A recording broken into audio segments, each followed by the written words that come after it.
Okay, so I beat Ragnarok, yay! Um, quick notes. I timed out about maybe 15 times, around there, maybe a little less. I lost count around 4, cause I was getting angry, and well, I'm always angry, so, but yeah, so I'd say about 15. Um, the notes on obstacles. I despise CP1. Okay, I hate it. It's, in my opinion, the dumbest checkpoint in the track. Not the hardest, but the dumbest, and it's probably the second hardest for me. I just hate it. It takes me about 20 minutes to pass it every time. I'm not lying when I say I find it insanely difficult. The first part is just not fun and inconsistent and just horrible. The part after that is fine, but the fact that I only get to try it like every 5 minutes is just not enough. And that's why I always take so long to pass it. And it's the most hated obstacle on the track for me. And it, for me, if it didn't exist, the track would have been passed yesterday, no doubt. But I spend too much time on it, and it's just too frustrating to play over and over and over. So yeah, CP2. CP2 is not too bad. It's, I can usually get it within 5 minutes every time. I'm pretty good at it. The only problem with CP2 is it's glitchy at the top. I mean, you can touch your front wheel on the blue, like completely on the blue, no doubt, and you'll still fault sometimes. It's just a little glitch that I wish you would have fixed, but you know, it's whatever. It's a minor glitch, I guess. But yeah, overall, not a bad checkpoint. Pretty easy, compared to the rest of the track, that is. And yeah, I restart at 5 minutes on this checkpoint. That is my hold for it. And the part up here, when I was first playing the track, I had trouble with it, and then I realized what I was doing wrong, and I haven't failed this part in forever. So, yeah. Okay, CP3. So, CP3 by some people is considered insanely hard. At one point, it was considered insanely hard by me, until I watched Grief's replay and saw this little trick here, the stationary bunny hop. It helps so much and makes that so easy, and this is one of the easier checkpoints in the track when you use this technique. If you want to pass this obstacle, do what me and Grief do. You'll be successful. And the hardest part is I'd say this part right here, doing this flip backwards. It can be pretty difficult. And part's pretty easy. This one here I do right here, I do this until I feel 100% comfortable, and then I go for it. Right there, that wasn't a perfect landing, but I made it work. And yeah, I passed it. Obviously, as you can see, I haven't failed this ending part in a while, but I have done it before. It's very, very, very, very frustrating. Sometimes you just hit your head and there's just nothing you can do, and I don't know, you make mistakes. And then we got this obstacle, which, in my opinion, is the easiest in the track. But I do not show that in this run. I get destroyed by this obstacle in this run. I don't know why.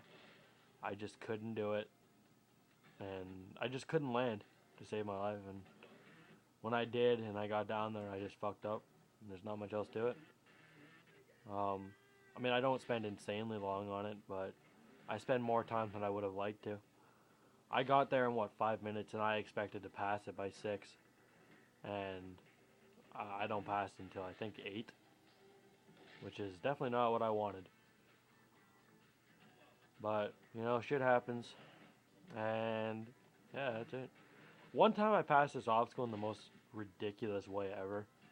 I, hit my front wheel on that thing and didn't land on it. And I panicked, did a backflip landing down there, right here. And just went backwards instantly and somehow made it and passed it. And I actually almost passed the track in that run.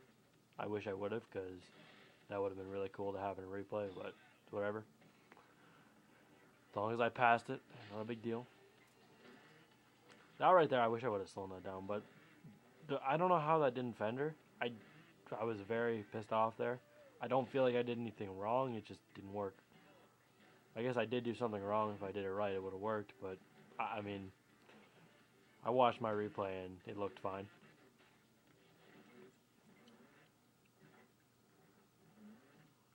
I think I passed it right here.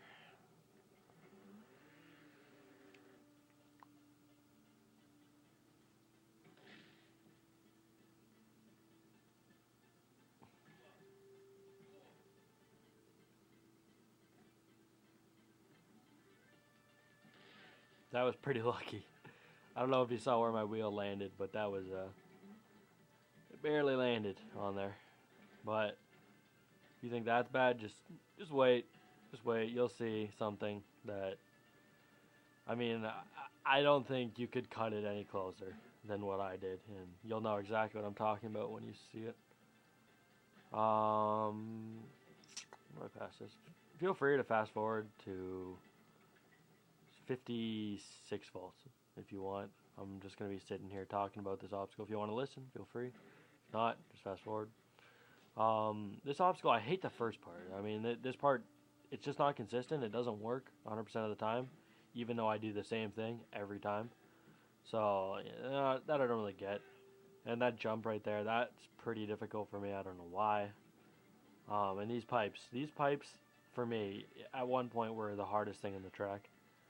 And for some reason, I just couldn't do them. And I eventually figured it out.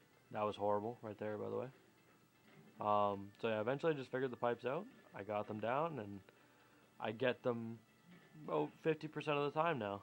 And that's a really good ratio. And this obstacle is, probably the second hardest in the track. Even though I got better at it, it's still very difficult for me. It's, that last part it's a bitch, to say the least. Every part of this obstacle is a bitch. It's just, every part is hard about it. The easiest part is, I'd say, this part right here.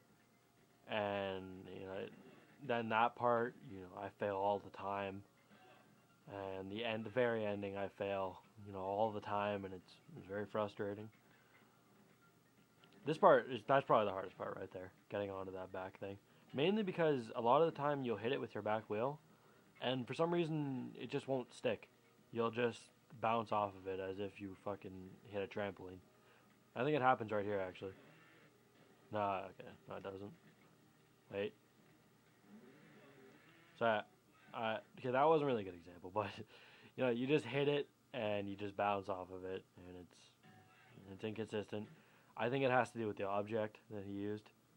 It just doesn't really work out when they're grouped together like that, because that's two white planks just glued together side by side, and they don't really work out too well. Yeah.